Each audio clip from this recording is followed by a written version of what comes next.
Olá a todos, esse é o quinto vídeo da nossa série de vídeos sobre Databricks. E nesse vídeo vamos ver um pouquinho sobre como funcionam as tabelas dentro do Databricks, né? Antes da aula começar, eu gostaria de mostrar uma coisa que eu esqueci na última aula, mas aqui dentro das pastas do curso tem a pasta de atividades e dentro dela tem a pasta Data Frames, que é as atividades da última aula. Então aqui, ó, tem alguns exercícios aqui que pode fazer com DataFrame. E aqui também tem exercício da aula de hoje, tá? Também é possível fazer antes do final da aula, vou mostrar isso aqui.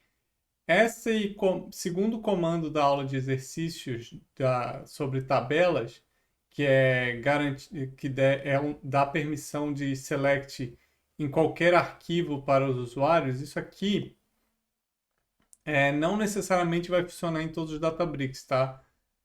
Aqui dá para ver que ele falhou porque o Table Access Control is not enabled. Se o Databricks estiver com isso habilitado, com o controle de acesso, né? Aí sim precisa habilitar isso. Por isso que eu deixei aqui. Às vezes, quando está num Databricks diferentes, eu deixo esse comando. E aqui ele cria um esquema muito parecido de como ele vai criar na aula, tá? Então, começando a aula de hoje. Primeiro vamos fazer um pequeno setup. Aqui eu vou mostrar, ó, no Hive Met Store, aqui no canto esquerdo, na parte de dados, em Hive Met Store, quando a gente inicia, ele vai estar vazio. Ele está carregando, ó, ele vai ter o default e tem, desculpe, deixa eu limpar aqui rapidinho. Eu estava fazendo uns testes aqui.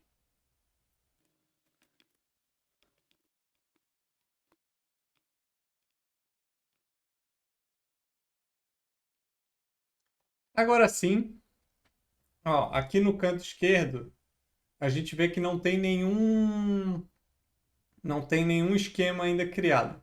Esse primeiro comando ele é responsável só por criar um esquema, tá? É só o setup inicial. Então aqui em aluno você pode colocar seu nome, de preferência sem espaço, sem nada. Eu deixo assim que ele pega o e-mail que está conectando no Databricks, faz um tratamentozinho para criar com o e-mail, tá? Mas acontece muitas vezes de um e-mail ter algum caractere que eu não vi ou que precisa ser tratado, daí ele não cria. Aí por isso que eu digo, ó, se quiser, só substitui aqui pelo seu nome. E aí ele criou um esquema aqui e esse esquema que a gente vai usar para seguir a aula. Então, por enquanto ele está vazio. Eu vou criar alguns data frames, então data frame de pessoas, compras e videogames. Bem, o primeiro é o formato do dado, né? Quando a gente cria uma tabela dentro do Databricks, ela pode ter diversos formatos, tá? Ela pode ser JSON, CSV, Parquet, Avro, Orc, Delta e outros formatos que eu não citei aqui. E é importante notar que a tabela dentro do Databricks nada mais é do que um conjunto de arquivos salvo em algum lugar, tá? Então, esse conjunto de arquivos, dependendo de qual arquivo está utilizando, eles têm suas vantagens e desvantagens, né? O que a gente vai usar muito, e é muito comum em usar com Databricks e com Spark, é o formato Delta.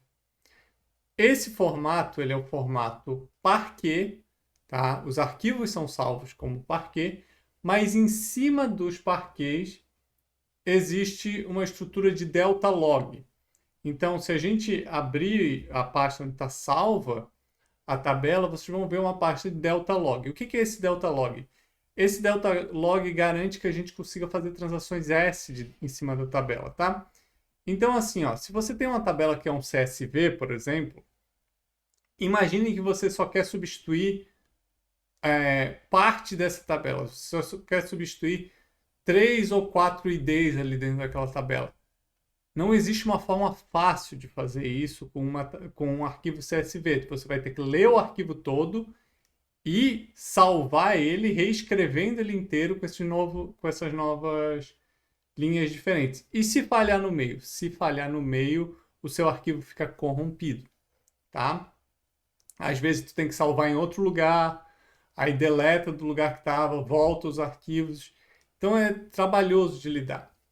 Agora, com o Delta Log, com as tabelas deltas, isso não acontece, isso facilita muito. Por quê? Porque ele cria esse Delta Log que vai criando versões novas da tabela à medida que você vai trabalhando com ela. E essas versões possibilitam que uma versão nova só é criada se o dado foi processado corretamente e você não precisa sobrescrever os dados antigos para que esse processo funcione, tá? Então ele vai criando novos arquivos ali e ele tem uma camada ali do Delta Log que ele sabe quais arquivos ele tem que ler para te dar a última versão da tabela. Então aqui tem umas leituras adicionais sobre o formato Delta e sobre os tipos de formato, né? Então, algumas features do formato Delta. Então, uma das features é o histórico. Então, o que eu vou pegar? Eu vou dropar a tabela se existir, mas ela não existe ainda, eu já mostrei o catálogo, né? Eu vou salvar a tabela, o data frame de videogames ali, tá? Estou usando o Save as Table aqui. Depois de salvar, eu vou apendar novos dados, tá? E eu vou deletar dados da tabela. E vou mostrar como é que fica isso, ó. Executando o comando. Ó, demorou um pouquinho porque são várias transações numa mesma tabela. Então aqui eu tô com uma tabela que eu fiz várias alterações e eu posso ver o histórico dela, tá? Então aqui, só para mostrar ela, ó, na linha de baixo, vou pegar essa tabela aqui, fazer spark.table, o nome da tabela, que é... Opa! O nome da tabela, que é o que eu copiei. E vou dar um display. Essa é a tabela, uma tabela bem simplesinha, né? E aí eu consigo ver o histórico dela, ó. Na transação 0, ela foi criada. Tá aqui, ó. Create table as select. Ela foi criada.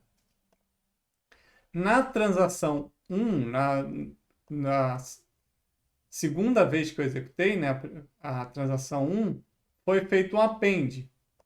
Ó, que tem informação sobre o append e tem informação sobre o número de arquivos que foram adicionados, o número de linhas, e tem aqui também uma operação de delete.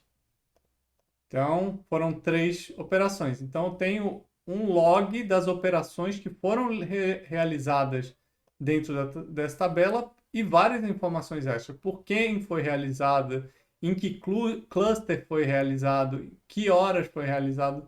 Então, isso aqui é muito interessante, tá, gente? E aí, eu falei que a tabela agora ela vai recebendo commits e os arquivos não vão sendo removidos, né? Então, isso dá uma feature muito interessante que se chama time travel. Ou seja, a gente está viajando para o passado da tabela. Eu quero saber como a tabela era em determinado momento. É possível? É possível. Então, aqui, ó, a versão atual da tabela, como eu já mostrei, né? E utilizando aqui, ó, @v0, eu estou pedindo a versão 0 da tabela, ou seja, assim que ela foi criada. Se eu executar isso aqui, dá para ver que as versões são diferentes. Então, esse aqui é da versão 0, esse aqui é da última versão, da versão corrente, né? Então, veja, eu pude ver como é que a tabela era no passado. Isso aqui é muito interessante quando a gente está debugando. Ou, às vezes, a gente, deu um delete sem where. Deu um delete sem where na tabela. Zerou a tabela inteira. Dá para voltar? Dá. Dá para voltar. Tem que dar como dar rollback na tabela e voltar para uma versão anterior. Então, essa feature te possibilita ver versões passadas do dado, né? Mas, nem tudo são flores na vida, né?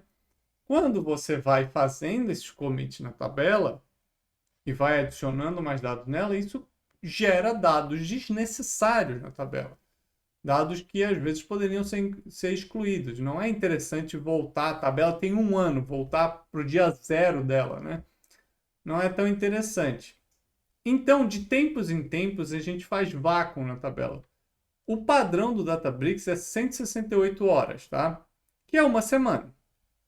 168 horas. O que o vácuo faz? O vácuo, ele retira as versões anteriores da tabela, tá? Com mais de uma semana. Então isso aqui é muito importante. O vácuo não retira dado da tabela, tá? Algumas pessoas confundem e acham que eu tenho dados da tabela desde 2010. Esses dados vão sumir? Não, não vão sumir. O que vai sumir são as versões passadas da tabela. Ou seja, aqui como eu mostrei no Time Travel, eu tinha deletado um registro. Quando eu volto à versão, eu vejo o registro de novo. Quando o vácuo, ele retira essa versão anterior. Então aqui, eu estou só mexendo na configuração do Spark para ele não checar o tempo de retenção, tá? Que eu falei que por padrão é 168 horas. Se eu tento fazer um vácuo menor que isso, ele dá um erro. Então aqui eu estou mandando, cara, não checa isso para mim, tá? E aqui embaixo eu vou fazer um vácuo de 0, ou seja, eu vou excluir todas as versões anteriores da tabela, tá? Então aqui, rodando esse comando, o que ele faz? Ele limpa aqueles arquivos antigos da tabela, né? Só fica com a última versão. Pronto.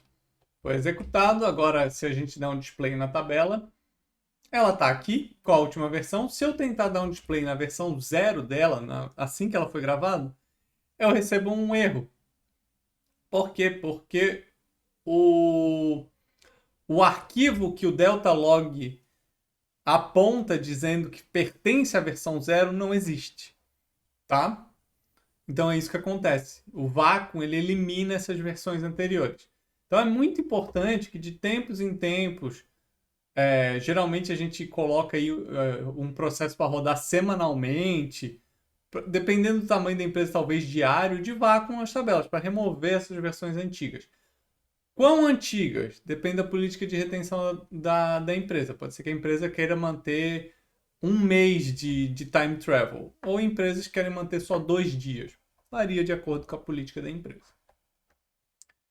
Agora, falando um pouco sobre os tipos de tabela.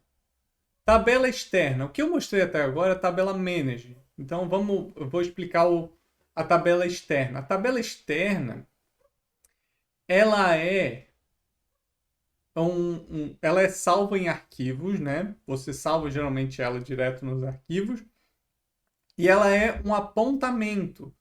Quando você cria a tabela no Hive, aqui, deixa eu mostrar aqui, que agora a tabela existe aqui no canto, né? Quando você cria a tabela no Hive, você cria somente com um apontamento a um local que você está salvando. Às vezes porque você está salvando lá, às vezes porque é de outro time ou de outra storage account que você só está apontando ali, dizendo, isso aqui, essa pasta aqui, esse local é uma tabela. Então aqui, eu vou definir um save path, e eu vou salvar os dados de compra nesse local. Veja que agora eu usei df compras.write, formato delta, mode overwrite e save. Eu não usei save as table. Por quê? Porque eu não estou salvando uma tabela, eu estou salvando num path, num local, né? E olha, eu posso ler esse path sem problemas nenhum. Eu estou lendo diretamente do arquivo. Eu não estou olhando com uma tabela. Estou olhando diretamente o arquivo. Tá bom? Agora, eu também posso criar uma tabela externa a partir desses arquivos. Então, eu estou dizendo create table, se não existe, o nome da tabela e o local dela. Então, quando eu digo local, eu não preciso definir qual é o esquema da tabela aqui, qual é a estrutura. Por quê? Porque a tabela delta, mesmo salvo em arquivo, ela tem informação do esquema dela dentro, tá? Os arquivos Parquet, eles têm as informações de esquema. Então, não preciso referenciar o esquema, né? Então, aqui agora eu estou lendo como uma tabela. Se eu atualizar aqui, ó, vocês vão ver que agora ela apareceu aqui. Então, agora ela existe como uma tabela. Agora, percebam, se eu dropar essa tabela, eu dropei a tabela, tá? Ó. Ela não existe mais aqui. Ó, ela não existe mais no esquema. Porém, se eu ir lá no path, ele ainda existe os arquivos. Ó, tá aqui os arquivos, os parquets aqui e o delta log. Então, isso tem que estar muito ciente. Tabela externa, quando você dropa uma tabela externa, ela continua existindo os arquivos, tá? Por quê? Porque ela não é controlada pelo Hive Metastore, ela é controlada nos arquivos. Eu só estou fazendo um apontamento. Então, o que eu estou dropando quando eu dropo ela? Eu estou dropando o apontamento. Eu não estou dropando ela. Estou dropando só o apontamento. Então, os arquivos continuam existindo. Bem, e tabelas managed, ou tabelas gerenciadas, né, em português? A tabela gerenciada já é diferente. Ela vai ser salva pelo Hive Metastore, né? Aqui a gente está usando o Hive Metastore, pelo Unit Catalog, no local do esquema, no local default do esquema. Então, o esquema vai ter um location lá, uma definição de local, e a tabela vai ser salva lá. Mas agora, ela é controlada pelo Hive Metastore. Quando eu salvo, estou salvando diretamente os arquivos como tabela. Aqui, eu estou descrevendo o esquema para ele me mostrar onde esses arquivos estão sendo salvos. Eles estão sendo salvos em user, Hive, warehouse, Databricks admin esquema.db. Se eu der um FSLS, que é para listar os arquivos, né? Se eu listar os arquivos dentro desse path, eu vejo que eu tenho duas tabelas aqui. Eu tenho a tabela de compra Manage, que é aquela que eu acabei de criar, e eu tenho a de videogame lá em cima. Então, aqui estão as minhas tabelas. Elas estão salvas como arquivo em um local específico. Mas agora, se eu dropo a tabela, ela deixa de existir no local. Por quê? Porque como ela é gerenciada pelo Hive Metastore, ou se vocês estiverem usando o Unit Catalog, pelo Unit Catalog, quando você dropa ela, os arquivos são removidos juntos, tá? Então essa é uma grande diferença entre Manage e externo. Arthur, qual é melhor utilizar? Depende. Depende das necessidades, tá? Então, às vezes você tem um processo que precisa escrever nessa tabela, só que ele está escrevendo de um cluster Spark que está fora do Databricks, numa storage account, e ele não tem acesso ao Hive, mas vale fazer direto no arquivo. Ou às vezes você quer tornar o gerenciamento mais fácil. Uma pequena diferença entre o Unit Catalog e o Hive Metastore é que quando você dropa uma tabela Manage no Hive Metastore, ele remove os arquivos e sumiu a tabela, tá? No Unit Catalog, quando você dropa uma tabela Manage, ela some, né? Ela deixa de existir no Unity. Ela vai remover os arquivos serão removidos, mas serão removidos no futuro, tá? O que o Unity faz? Ele só dropa depois de uma semana. Tá? Uma semana ou um mês, se não me engano. Que aí ela fica ali e depois de um tempo tu pode dar undrop nela. No Unity tu consegue dar um show dropped tables e ver quais tabelas foram dropadas, tá? Então, tem que entender um pouco isso também, porque às vezes tu vai ter uma tabela lá que tem 1 petabyte de informação, daí tu dropou ela porque estava custando muito caro. Daí você vai ver na storage account, tu continua tendo aquele petabyte. Por quê? Porque ela não foi dropada de fato. Os arquivos não foram excluídos no Unity. No Hive, não, eles foram excluídos. Agora, como salvar numa tabela? Né? Eu vou mostrar essas maneiras aqui que são o mais frequente. Né? O modo append, que eu criei uma tabela de pessoas. O que o modo append faz? O modo append simplesmente insere os dados que você está querendo na tabela. Então aqui eu estou criando uma lista, estou criando um novo data frame e simplesmente dando append nessa tabela. Quando eu faço isso, eu simplesmente pego os dados que eu tinha e insiro na tabela. Tá? Então é um modo bem bom e ele esse modo é um dos melhores para a camada bronze, tá, gente? Por quê? Porque ele não tem necessidade ele não tem problema de concorrência. Eu tenho 10 processos que escrevem na mesma tabela ao mesmo tempo. Pode? Pode. O append, ele não liga porque ele vai salvando os arquivos e como um não precisa checar o outro, não tem problema de concorrência. Pode os 10 escreverem na mesma tabela ao mesmo tempo, aí tá. Beleza, funciona aquela beleza, não falha. Então, o modo append é bem legal. O modo overwrite. O modo overwrite, como vocês devem imaginar, ele reescreve a tabela inteira, tá? Então, aqui, um exemplo. Então, eu peguei duas novas linhas, criei um novo data frame e vou dar um overwrite. Se eu fizer isso, vocês vão ver que os dados que tinham antes sumiram e só apareceram esses aqui, né?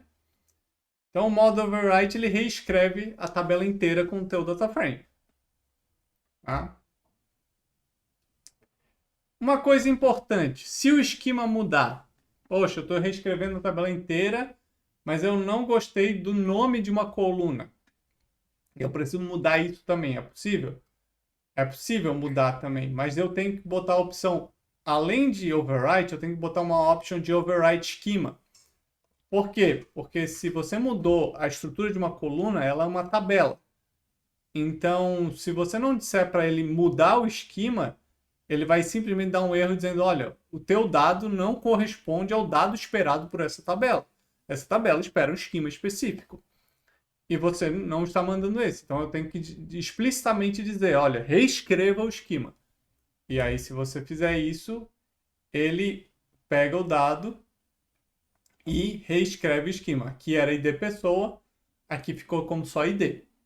Então, o overwrite schema tem também a opção de merge schema, tá? Eu dei o exemplo lá do append, né? O append, a concorrência funciona muito bem. Só que se um dos dados vir com uma estrutura diferente do que ele espera na tabela, ele vai falhar. Mas você pode dar um merge schema, ou dizer, se vir uma coluna a mais, inclua essa coluna na minha tabela. Esse é o merge schema, tá? Ele faz um merge entre o esquema que tinha antes e o esquema que está chegando. Replace where. O replace where é um comando também que ele permite certa concorrência, tá? O overwrite não permite concorrência. Tem dois processos escrevendo na mesma tabela com overwrite. Não, um dos dois vai falhar, tá? Agora, o replace where, ele é interessante, porque o que ele faz? Ele dá um replace na tabela de uma faixa de dados que tu determinou. Então, aqui tem uns dados de compra, ó, e pode ver que eles vão do dia 1 de janeiro de 2022 até 8 de janeiro de 2022. E eu quero inserir dados de 6 de janeiro de 2022 até 11 de janeiro de 2022, tá?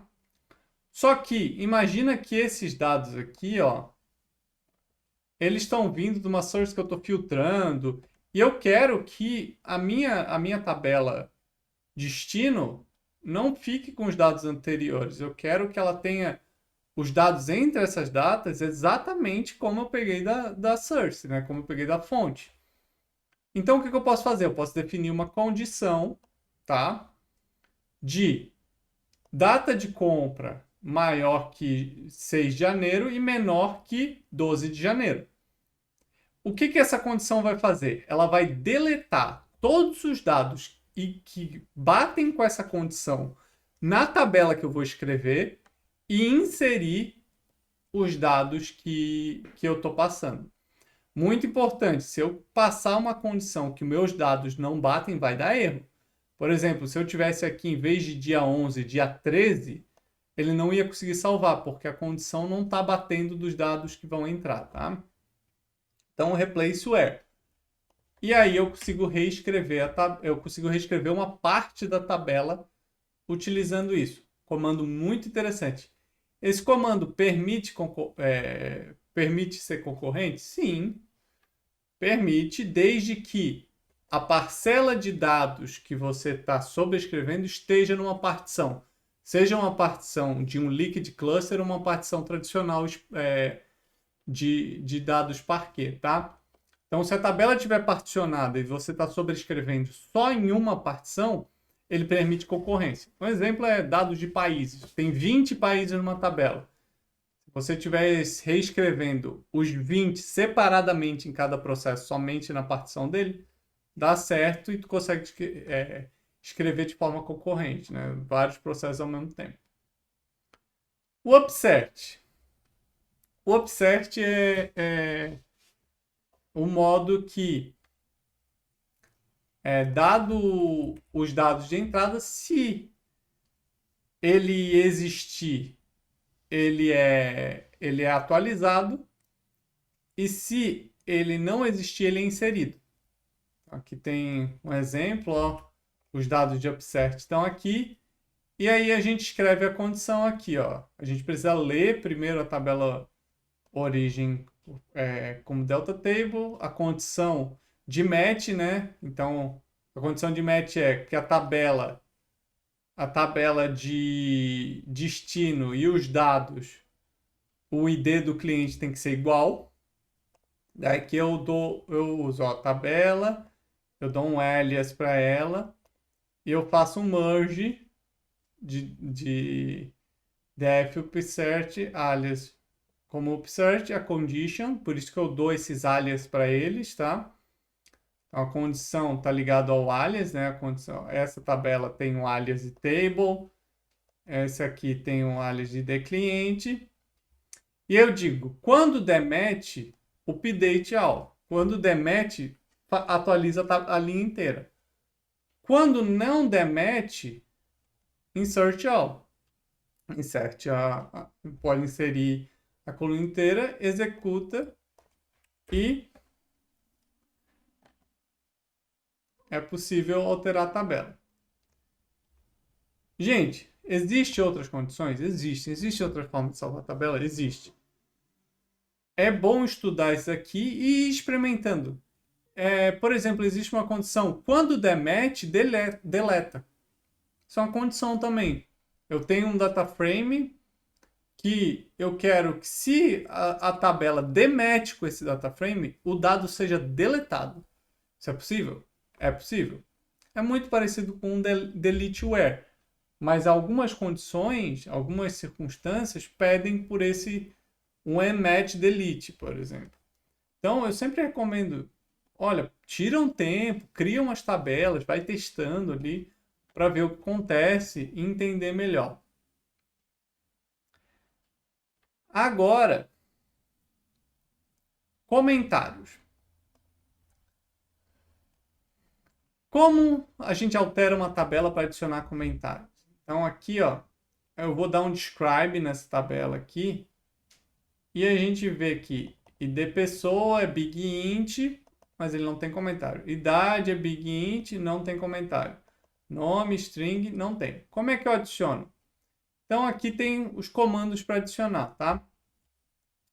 Ó, comment on table o nome da tabela e qual é o comentário. Então, um comando bem simplesinho, ó, comment on table, o nome da tabela e o comentário. Isso vai adicionar um comentário na tabela. E o comando para adicionar um comentário na coluna, que é o metadado da coluna, alter table, o nome da tabela, change, o nome da coluna 2 vezes, o tipo da coluna, comment e o comentário. Eu acho essa sintaxe muito ruim, mas é a sintaxe que funciona. Então, eu não gostei dessa sintaxe, Arthur. É por isso que eu vou ter outras aulas de como criar funções. Então, a gente pode ter uma função que altera o nome da tabela que fica mais simplesinho de alterar, né? A gente pode criar uma função que simplesmente tu passa qual é a coluna e ele altera. Então, aqui, ó, estou alterando.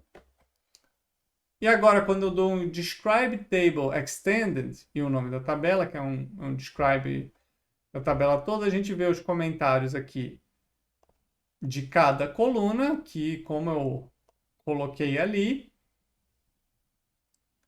E a gente vê até mais informações. Aqui está o comentário da tabela na linha 19.